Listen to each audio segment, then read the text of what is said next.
Here's how it works. You've got an image of yourself, a self-image. And in your mind, you've got this picture, this mental picture of what you think you're like. We all have this.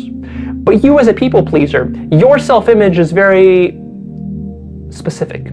Your self-image is that of this noble person. You're a good human being. You're a caring human being. You're not like some of those other human beings who just kind of stumble aimlessly through life, not caring about others. You don't want to hurt other people's feelings. You want to do good. You want to do right in the world.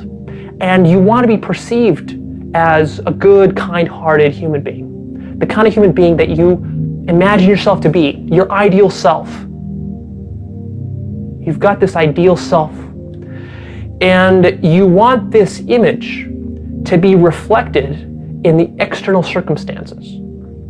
So it's not just enough that you have this image, but you want validation of that image. You want evidence that your image is accurate. You want this evidence from your boss. You want it from your mom and your dad. You want it from your brother, your sister, your wife, or your husband, or your girlfriend, your boyfriend, or any of your friends, or any of your customers, or any of your clients, or even a random stranger on the street that just glances at you. You want all of those people to validate your noble self-image. You want to be approved of, and you want to be loved. That's basically what you want. And because of this, you are working very hard to maintain this image.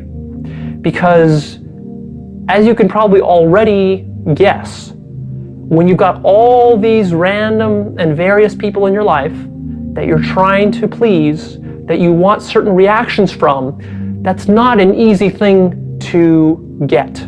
That's not an easy situation to architect. So what you're doing is you're running around and you're literally trying to architect your life in a way that people are giving you the most approval possible, so that your self-image is upheld. And you can say, oh, look, I am this noble person after all. She said so. He said so. They said so. This guy said so. It was written about me here. It was told about me there. You're looking for that confirmation evidence. And anytime you hear evidence that is contradicting the self-image, that really, really disturbs you. Really disturbs you. It sends you into overdrive to work extra hard to correct that, to make sure that you don't get any disconfirming evidence. So you want both confirming and you want no disconfirming evidence. And that's what you're always working towards. One of the ways that you work towards this is by telling yourself that you want to be very empathetic, right? You really care about the feelings of other people. The problem is that being empathetic, while it can be very nice, in your case, for you, it's a trap. It's a huge, huge trap that you are drowning in like quicksand. Here's a fundamental problem that you need to come to grips with, is that although it's nice to care about other people, nice to do good things for them, to be empathetic, to understand their feelings, you are a living, breathing organism. Over 1 trillion cells comprise you. Each of those cells is almost like a little mini living organism by itself that's struggling for its own survival. All of those add up, create you. In a very deep sense, you're not even in control of how selfish you are. You are an incredibly selfish organism. And to deny this nature within you is a challenge, it's a problem. Because when you deny that you are very, very selfish, and when you tell yourself that you're this altruistic person, when you try to live up to that, the problem is that that's rubbing against your very basic nature. Very basic nature of the human being. And when you put the feelings and the priorities and agenda of everybody else in your life above your own, then you're really putting yourself in this adversarial relationship with your own nature, because your own nature is going to fight back. It's not just going to take it. it will take it maybe for a little while. Maybe it'll even take it for a few years. Maybe it'll even take it for a decade, but it won't take it indefinitely. And so problems start to bubble up, right? You can't suppress this stuff. Resentment starts to build up, anger builds up, all sorts of tensions build up in your relationships. You start feeling unfulfilled, you start feeling inauthentic, you start not being able to create and live the kind of life that you want, which is ultimately why we're talking about this, right? The reason that this is a problem, that you care too much what people think about you, is because it's preventing you from building your dream life. You can't do it. And I'm going to talk a little bit more about that in detail as we continue. So at this point, and I want you to be very mindful of this, what your mind might be saying if you're a people pleaser is something along these lines. You might say, but Leo, so what are you talking about here? You're telling me that being empathetic and being caring is a bad thing now? When did this nonsense come about? This is good. You're telling me that what, I'm supposed to be an asshole now? That's what your brain might say. That's what my brain said for a long time. Here's the thing, you gotta be nuanced here. Don't let your brain bully you. Don't let your brain engage in black and white thinking. Because right now, what your brain's telling you is, I can either be a goody-goody on one hand, or I can be an asshole on the other. And I definitely don't want to be an asshole, so I'm going to be this goody-goody. And yes, there's some downsides with that, Leo. I understand, not everything's perfect. There's some pros and cons, but this is far preferable to being an asshole. So I'm going to be this goody-goody. I'm going to continue to struggle and suffer the way I have for my whole life. But it doesn't have to be this way. I'm going to give you a new alternative. The new alternative is what I call the middle way. The middle way. If on this end of the spectrum we have self-sacrifice and altruism, and on this end of the spectrum we have the careless asshole who's a monster, cold-hearted monster, then what do we have here? Here we have an interesting thing. We have someone who is completely independent of the good or the bad opinions of others, but yet he or she is grounded in his or her own values. And those values are good, and those values are right. And that's the end of it. That's the bottom line. That this person is grounded internally by their own values, and whatever opinions are out there about this person don't matter, because there is a path that this person is walking, and no one is going to take them off this path. This does not mean that this person is a monster or an asshole, and also it doesn't mean that they're self-sacrificing themselves and suffering needlessly in order to appease others. So it's really the perfect path to take, this middle path. And this is the path that you're going to have to take if you want to create an extraordinary life, the kind of life where you're doing big things. So we already talked a little bit about why empathy is bad. The other thing that I'll add on top of that is just to simply say that it's not a sustainable strategy.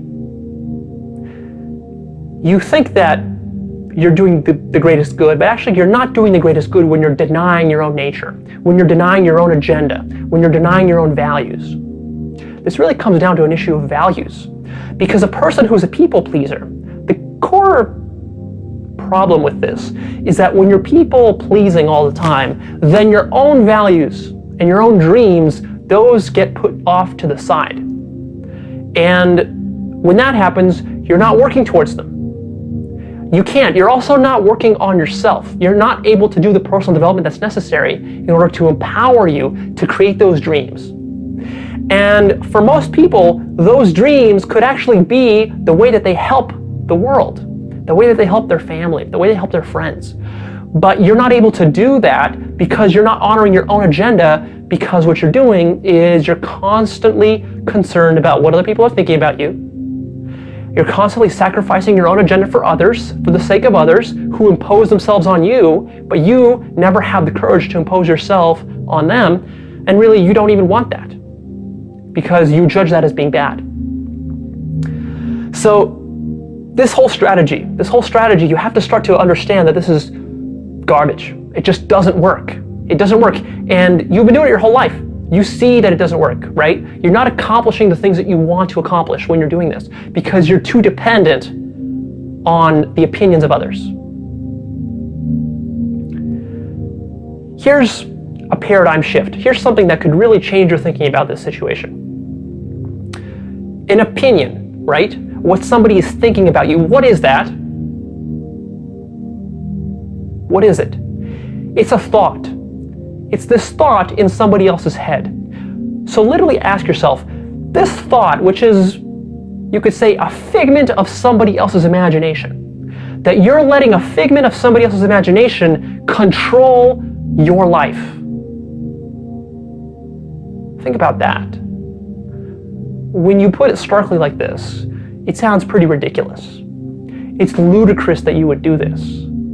That a figment out there, and it could be a figment, it's one thing to be influenced by the figment of the imagination of, for example, somebody that you really respect, or somebody that's really important to you, like maybe a spouse, or a father or mother. But most people, they don't even do it this way. What they do is they're really concerned about the figments of imagination that are in a complete stranger's mind. A complete stranger's mind. So maybe it's a customer that you interact with once a year and you're concerned about him. Or maybe it's you speaking in front of a group of people giving a presentation. You don't even know half the people in that audience, but you're so concerned about what they think about you, what you think about, what they think about how you dress, how you speak, how your face looks, how your body looks, how much weight you have, how good they think your speaking is, how good they think your material is, right? Or you're on a date and you're so worried that this person that you've only known for a couple of days is sitting there and judging you, or what they think about you, what's going on in their mind. You're letting this dictate how your life progresses. Can you realize that how ridiculous that is? It's really a travesty to allow this to happen, because what you're doing is you're taking all the responsibility that you have to direct your own life, to make yourself happy and fulfilled in life, and you're just giving that away to somebody, to a random critic, a random stranger in some random crowd, or maybe even a close friend of yours, or a boss or a colleague. No one should have that kind of power over you but yourself. So what's the solution here? You need to start getting grounded in your own values, what you think is right, what you think you should be doing, right? Getting grounded in that, and then just going along and really not caring about the opinions of other people. Either bad ones, which are critical opinions, or good ones, which is praise. Both of those you shouldn't really care about, because somebody who's grounded in their own values, who knows what they want out of life, who knows what they stand for in life, who knows what's going to fulfill them and what won't, right? Who knows what's right and what's wrong for them? Who knows that? Do they need somebody to tell them, yes, you're doing a good job? No, you shouldn't be doing that. Yes, I like how you dress or how you look. No, I don't like your work. I don't like your art. I don't like this thing that you said here. Are they going to be concerned about any of those things? I mean, when you really know what you want, don't you just go for it? You just go straight for it. And that's a powerful way to live life. That's how you create a powerful life. That's how you be a creator. Because if you've got all these people on the sidelines giving you their opinions and their critiques and their little snide remarks and their little praises and compliments, and you're always constantly distracted looking one way and the other, how are you going to move forward? How are you going to build out that grand vision that you have for your life? It's just not going to happen. It's not going to happen. And every single one of those people, they have their own agendas. They have their own values. They don't know your vision. They don't know your dreams. They don't know what you want to do in life. They don't know what's right and what's wrong for you. They don't have your values. So they're in charge of enforcing their values. You should be in charge of enforcing your own. Don't be the one that's left out without any values. You need to enforce your own. One objection that might come up about this point is that you might say something like, but Leo, what about feedback? Don't I need feedback? I mean, if I'm doing this work, if I'm making this art, if I'm making this music, if I'm doing something in a relationship, if I'm doing something for a customer or a client, don't I need to know if it's good or if it's bad, or if it's right or if it's not? What if I'm building a business? Don't I need to know if it's going to be profitable, if it's going to be successful? Feedback is important there, right? Well, the thing here is that you're really worried that you won't make it on your own. You're really worried that you don't have your own guidance system. And that's what we need to install in you, is your own guidance system. Because if you have your own values by which to guide yourself, then you can take feedback. There's no reason why you can't listen to people telling you things. It can be a good source of information. But the problem isn't feedback. The problem with you is a lot more emotional. It's a lot more irrational, very neurotic. You're not really looking for feedback. What you're looking for is validation and approval. And you're really trying to stay away from criticism or anything negative, because you just want to build up that self-image that you've got, right? You want to preserve that self-image, that beautiful self-image of your ideal self. If you could just have that validated by everybody out there and nobody contradicted it, everything would be perfect, right? That's how you're thinking. That's not feedback. That's like egomania happening there. Very subtle egomania. Be careful about your ego telling you that you're selfless, because actually when your ego is telling you that you're selfless, that's usually when you're being the most selfish. So really watch out for that. You might also object and say, well, if I don't get proper feedback, then I'm going to get off course. I'm going to get off course. You might say, Leo, these people in my life, they keep me on course. They keep me knowing that I'm doing the right thing. Otherwise, maybe I'm doing something wrong and I won't even realize it. What if my guidance system breaks? Well, sometimes it's good to have people to hold you accountable, to do some sanity checks on your own decisions. That's all well and good. But you don't want that to become a way of life.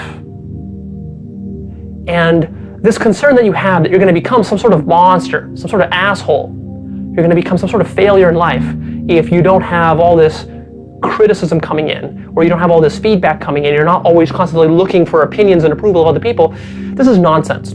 Actually, the best way to live a very successful life is by not looking at the opinions of others. When you look at the opinions of others, that's the most likely to make you more neurotic in your life. That's the most likely way that you're going to fail. It's because you're going to be just going around in circles, worrying all the time about what everyone's thinking about you, but not honoring your own agenda.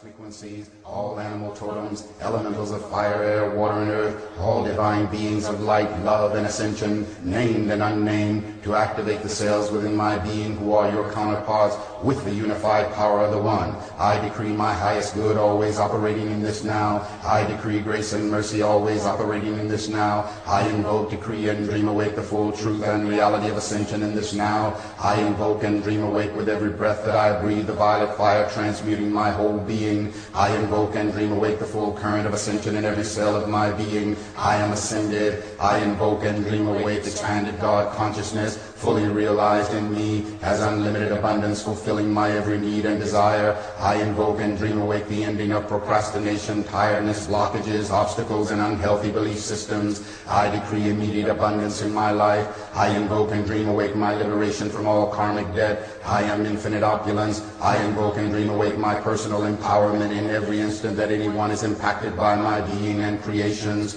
I invoke and dream awake the infinite empowerment of my sexual, spiritual, mental, emotional, physical, and financial relationship with life. I invoke and dream awake sacred sexuality, erotic innocence, and always express the sacredness of sexual force for pleasure, creativity, and healing. I invoke and dream awake world universal healing from all sexual woundedness and shame. I invoke and dream awake worldwide release of all manipulating forces and beings who would control humanity past, present, and future. I invoke the angels and ascended masters to realign and heal all misused energy, to include the full restructuring of our DNA. I invoke and dream awake the transmutation of all negative and judgmental projections. I invoke and dream awake my constant ability to be centered and balanced in my psychic perceptions and empathic nature. All overwhelming psychic energies are released by me automatically, easily, effortlessly. I am empowered by everything. I invoke and dream awake my lucid dreaming each night I sleep and total remembering when I awake.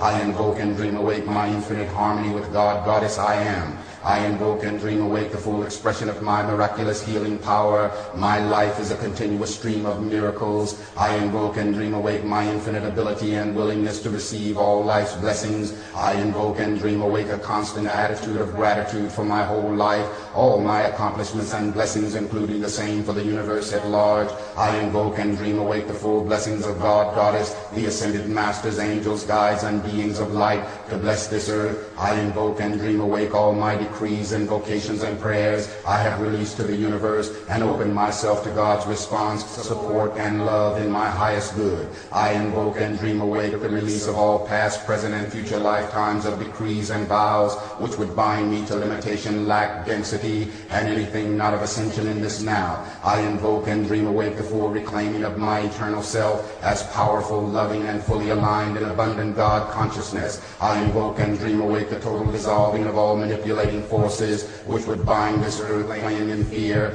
I invoke and dream awake the influence of the ascended master realm and angels to intercede and raise the vibrations higher to bring darkness into the light, raising the frequency of love and God consciousness on planet earth in this now. I invoke and dream awake the ascension of planet earth in this now.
Nyalgo